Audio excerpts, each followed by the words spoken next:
hari-hari ini Komisi Pemberantasan Korupsi itu justru menjadi komisi pemeras dan korupsi itu sendiri. Kita melihat dan menyaksikan bagaimana dugaan kasus pemerasan yang dilakukan oleh Firly Bahuri misalnya. Dan ini adalah puncak dari pelemahan dan pelumpuhan KPK. Jadi kalau Presiden sebenarnya berkeinginan untuk memperbesar, menyelamatkan, menguatkan KPK, sebagaimana janji kampanyenya di tahun 2014, maka sebenarnya tidak sulit. Itu artinya pelemahan, pelumpuhan, pembunuhan KPK. Saya pernah menulis buku berjudul Don't Kill KPK, jangan bunuh KPK. Pelaku utamanya adalah Presiden Jokowi sendiri. Memang sejak ditangkapnya Ketua Mahkamah Konstitusi Akhil Mokhtar, itu pertama dalam sejarah yang saya ingat di dunia, ada seorang lembaga mahkamah selevel Mahkamah Agung, Supreme Court atau konstitusi, Mahkamah Konstitusi ditangkap red-handed, ditangkap tangan, kemudian dihukum seumur hidup karena kasus korupsi. Kita juga ingat bagaimana Hakim Konstitusi Charles Akbar yang juga terjerat kasus korupsi. Nah, hari-hari ini kita melihat Mahkamah Konstitusi sudah bersalin lupa menjadi mahkamah keluarga. Saya ingin katakan, putusan-putusan Mahkamah Konstitusi sekarang sudah jauh dari perannya, fungsinya, kewenangannya sebagai the guardian of the constitution, sebagai pengawal konstitusi, the guardian of democracy, sebagai pengawal demokrasi. Karena dia sudah menjadi pengawal Jokowi dan keluarganya, pengawal kroni-kroninya.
Bismillahirrahmanirrahim. Assalamualaikum warahmatullahi wabarakatuh. Selamat sore, salam sejahtera buat semua. Saya ucapkan selamat datang dulu buat Bang Rocky, Bang Said Didu. Minta izin saya masih di Melbourne karena pada saat yang bersamaan mempersiapkan menyambut Bang Rocky ini besok di rumah saya acaranya. Jadi sebagai tuan rumah nih hari ini malah harus ada standby di sini untuk mempersiapkan acara besok gitu. Saya sudah izin sama panitia, mohon maaf untuk bisa hadir melalui Zoom. Terkait hukum dan keadilan serta kondisi terakhir di tanah air, saya pikir minta maaf kalau yang akan saya sampaikan adalah potret yang berulang dan sudah bisa dilihat dari berbagai pembicaraan, pemberitaan, dan banyak sekali apa itu namanya podcast dan lain-lain. Saya berpikir ini adalah potret dunia hukum kita yang salah satu yang terburuk ya. Saya bilang begitu karena situasi hukumnya sudah sangat menyedihkan dan mengganggu saya yang selama ini berkecimpung di dunia hukum. Kalau kita melihat dari sisi penegakan hukum, kelembagaan, maka sekarang teman-teman lihat bagaimana kondisi KPK, bagaimana kondisi Mahkamah Konstitusi. Saya tidak ingin bicara kejaksaan dan kepolisian ya, itu dari dulu problematik. Tapi bayangkan bagaimana lembaga-lembaga anak kandung reformasi, artinya lahir sebagai hasil dari perjuangan dan reformasi kita, sebagai ikhtiar kita untuk menuju Indonesia yang lebih baik, lebih anti korupsi, lebih demokratis. Kita melahirkan misalnya KPK dan Mahkamah Konstitusi. Dan kedua-duanya sekarang sedang dalam posisi yang sangat terpuruk. Hari-hari ini Komisi Pemberantasan Korupsi itu justru menjadi komisi pemeras dan korupsi itu sendiri. Kita melihat dan menyaksikan bagaimana ada dugaan kasus pemerasan yang dilakukan oleh Firly Bahuri misalnya. Dan ini adalah puncak dari pelemahan dan pelumpuhan KPK. Saya mengatakan ini sebenarnya dimulai sejak minimal kalau kita mau tarik beberapa tahun ke belakang, sejak tahun 2019 pada saat ada perubahan Undang-Undang KPK. Jadi ada tiga sebenarnya pelemahan KPK secara sistematis. Pertama lewat regulasi, perubahan Undang-Undang KPK itu sendiri, kemudian secara seleksi pimpinannya yang menghadirkan pimpinan-pimpinan KPK bermasalah dan ujungnya sekarang dipuncaki dengan dugaan kasus pemerasan yang dilakukan oleh Ketua KPK itu sendiri terhadap kasus korupsi Menteri Pertanian mantan Syahrul Yassin Limpo. Dan yang ketiga adalah pelemahan sumber dayanya dengan rekayasa tes wawasan kebangsaan yang berujung dengan dipecatnya 50 lebih pegawai-pegawai KPK, dalam hal ini adalah Novel Baswedan dan kawan-kawan, yang selama ini justru ada tulang punggung dari lembaga KPK itu sendiri. Nah, itu KPK. Jadi KPK kita sekarang sudah bersalin rupa dari pemberantas jadi pelaku korupsi itu sendiri. Dan saya tidak bisa melihat selain ini adalah tanggung jawab salah satu yang utamanya adalah dari Presiden Jokowi sendiri. Kenapa demikian? Karena yang namanya perubahan undang-undang KPK itu pasti juga terkait dengan kewenangan legislasi Presiden dan DPR. Dan kita sama-sama tahu bagaimana Presiden itu selain punya kewenangan legislasi juga bisa mengatur koalisi mayoritasnya di DPR. Jadi kalau Presiden Jokowi mengatakan ini hak inisiatif DPR untuk merubah undang-undang KPK, itu adalah pembohongan yang luar biasa. Karena kita sama-sama tahu kalau Presiden Jokowi mengatakan tidak, di kubu Presiden dia bisa lakukan itu, dan dia juga bisa lakukan di kubu parlemen. Sebagaimana dia bisa dengan leluasa, sebagaimana dia bisa dengan mudah menelurkan undang-undang cipta kerja, menerbitkan Perpu yang kemudian menabrak masa persetujuan DPR tetap disahkan oleh Mahkamah Konstitusi, menerbitkan Undang-Undang Ibu Kota Negara, menerbitkan Undang-Undang Perubahan Minerba yang menghadirkan masa penguasaan hak guna usaha kepada para konglomerasi, pada oligarki. Semuanya dilakukan dengan proses legislasi yang super cepat, sangat meninggalkan partisipasi publik, termasuk perubahan undang-undang KPK itu sendiri.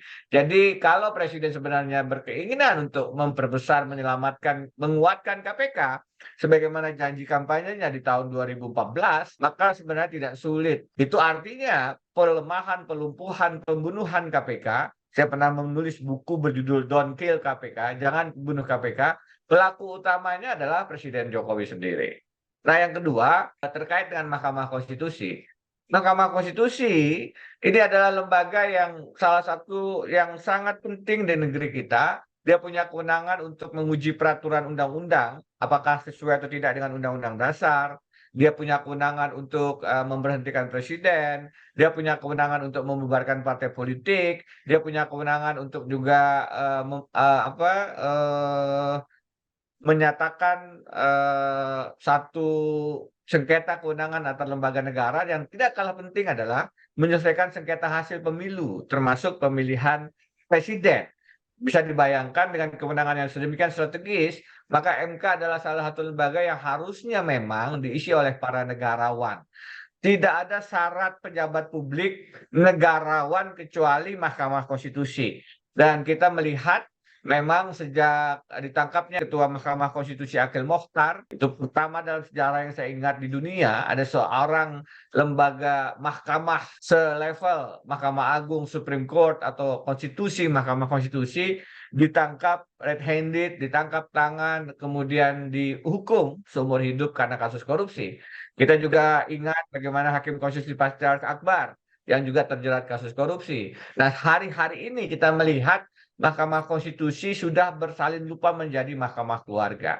Saya ingin katakan, putusan-putusan Mahkamah Konstitusi sekarang sudah jauh dari perannya, fungsinya, kewenangannya sebagai the guardian of the Constitution, sebagai pengawal konstitusi, the guardian of democracy, sebagai pengawal demokrasi. Karena dia sudah menjadi pengawal Jokowi dan keluarganya, pengawal kroni-kroninya. Kita melihat Undang-Undang Cipta Kerja kemarin. Saya dan 15 serikat buruh, organisasi buruh menguji Perpu Ciptaker yang merupakan pelecehan terhadap putusan MK yang memberikan ruang perbaikan 2 tahun. Dibypass sama Presiden Jokowi dengan Perpu, dan kemudian Perpunya itu tidak segera disahkan. Pada Undang-Undang Dasar mengatakan disahkan pada masa sidang DPR berikutnya, disahkan 2 bulan setelahnya. Itu artinya tidak ada kegentingan yang memaksa untuk terbitnya Perpu, karena disahkannya dengan berlambat-lambat juga.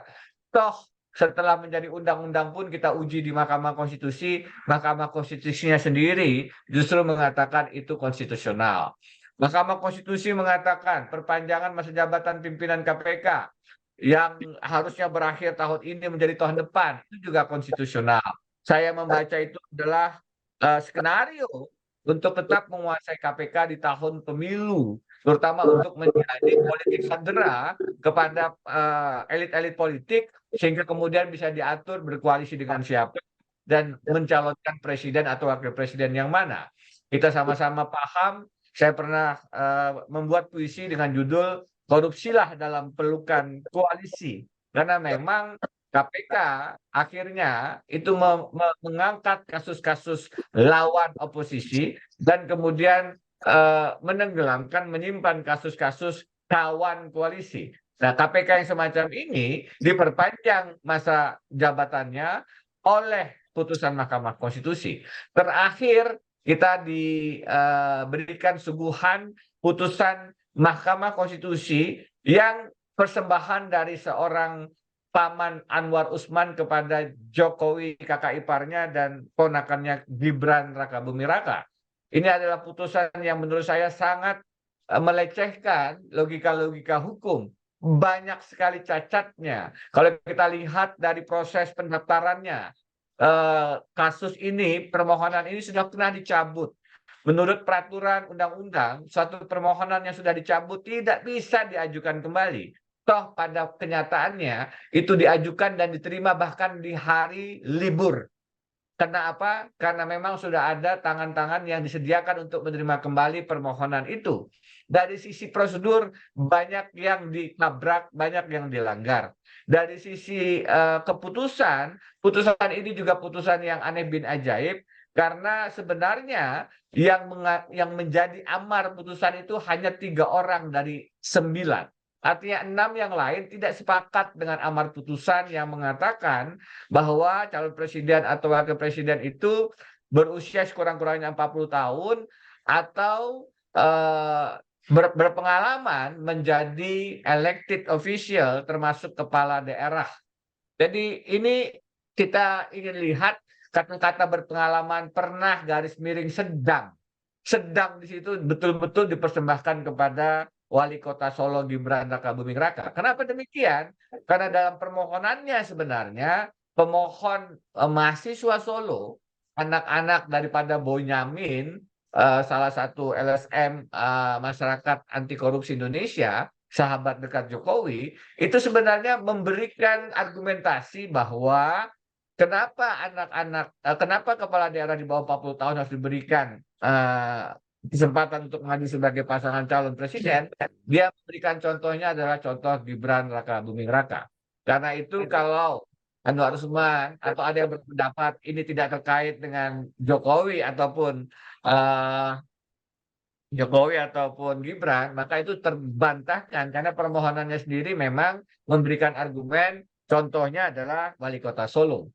Dan yang terakhir, yang sangat telanjang, bagaimana aturan universal itu memberikan satu postulat bahwa hakim tidak boleh memeriksa perkara yang terkait dengan dirinya atau keluarganya, dan itu keputusannya akan mempunyai dampak langsung atau tidak langsung dengan dirinya atau dengan keluarganya. Ini ada dalam aturan universal, dan kemudian juga diadopsi dalam Undang-Undang Kekuasaan Kehakiman kita, diatur pula dalam peraturan Mahkamah Konstitusi, terutama yang terkait dengan kode etik dan perilaku hakim konstitusi. Dalam kode etik misalnya disebut hakim harus mundur dari penanganan perkara yang putusannya berkaitan langsung dengan keluarganya. Tidak ada penafsiran lain bahwa perkara tentang syarat umur capres dan cawapres itu ternyata dan faktanya berkait dengan kepentingan langsung kakak ipar dari Anwar Usman, Presiden Jokowi, dan keponakannya Gibran untuk bisa maju sebagai capres, dan sekarang sudah terbukti memang mendaftar di KPU sebagai cawapres dari Prabowo. Jadi fakta sudah dengan sendirinya berbicara, tidak terbantahkan bahwa putusan itu berkaitan langsung dengan keluarga. Karena itu, tidak mundurnya Anwar Usman dari memeriksa, mengadili, memutuskan perkara 90 dan kawan-kawannya, itu jelas-jelas adalah pelecehan terhadap asas-asas hukum, prinsip-prinsip beracara, dan logika-logika yang sehat, waras, dan wajar. Karena itu, saya dalam hari-hari ini sebenarnya sejak 2 bulan yang lalu sudah menyampaikan semacam summon, semacam keberatan, semacam gugatan terhadap terlibatnya Anwar Usman dalam pemutusan perkara syarat umur ini. Sejak 27 Agustus saya berkirim surat ke Mahkamah Konstitusi, tidak digubris, dan 23 Oktober yang lalu saya berkirim surat lagi. Hari Kamis kemarin ada sidang, saya nyatakan di persidangan itu bahwa tidak cukup hanya mengatakan Anwar Usman diberhentikan karena ada benturan kepentingan, tetapi lebih jauh putusan Mahkamah Konstitusi sendiri, putusan nomor 90 yang membuka ruang bagi Gibran Rakabuming Raka menjadi calon wakil presiden juga harus dinyatakan tidak sah. Dan karena tidak sah, maka tidak bisa dijadikan dasar untuk mendaftar di KPU, dan karenanya tidak boleh kemudian yang bersangkutan menjadi calon wakil presiden. Ini bukan karena terkait dengan Gibran atau Jokowi. Siapapun tidak boleh menyalahgunakan Mahkamah Konstitusi untuk kepentingan-kepentingan politik sesaat. Apalagi kepentingan keluarga yang di atas kepentingan bangsa dan negara. Inilah bentuk cawe-cawe senyatanya yang beberapa bulan lalu disampaikan oleh Presiden Jokowi. Dia bilang cawe-cawenya adalah untuk kepentingan bangsa dan negara. Senyatanya cawe-cawenya adalah untuk kepentingan keluarganya berkuasa lagi di istana. Jadi menurut saya kita sudah enough is enough. Kalau Bang Rocky mengatakan ya kita dorong saja ini pembusukan politik ini sehingga kemudian ada gerakan yang barangkali bisa menyelamatkan Indonesia.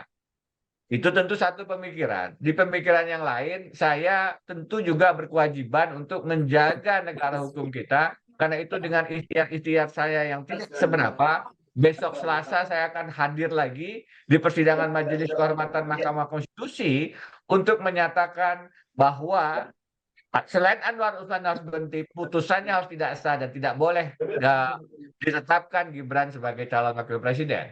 Akal sehat logika kita menolak itu, bukan karena kita tidak memberikan hak politik kepada Gibran, tapi kita tahu bahwa perubahan syarat yang dilakukan itu adalah akal-akalan, karena tidak boleh dibiarkan, dan Indonesia tidak boleh hanya tunduk pada akal bulus dan akal fulus semacam ini. Itu yang disampaikan oleh Profesor Jimli Asidiki pada saat membuka persidangan klarifikasi hari Kamis yang lalu dengan mengatakan sekarang akal sehat sudah dikalahkan oleh akal bulus dan akal fulus. Hukum sudah dikalahkan oleh godaan kekayaan dan godaan kekuasaan. Inilah peninggalan Presiden Jokowi yang seakan-akan sangat berprestasi, seakan-akan didukung oleh approval rating 80% lebih, faktanya sebenarnya kalau kita tidak sadar-sadar juga, yang ada di depan mata kita adalah pembunuhan negara hukum, rusaknya demokrasi, dan makin merajalelanya korupsi dengan dibunuhnya KPK, dengan dibunuhnya Mahkamah Konstitusi dan akal sehat kita semua. Saya pikir itu pengantar saya, dan tidak ada jalan lain untuk kita menyelamatkan Indonesia selain kita kembali mengangkat rasionalitas kita, kewarasan kita, menolak kedunguan kita, menolak kedunguan-kedunguan para elit politik kita, dan menghadirkan akal sehat, akal waras untuk melawan kezaliman-kezaliman, terutama di bidang hukum yang sekarang sudah sangat kasat mata. Terima kasih. Saya kembalikan kepada moderator. Assalamualaikum warahmatullahi wabarakatuh.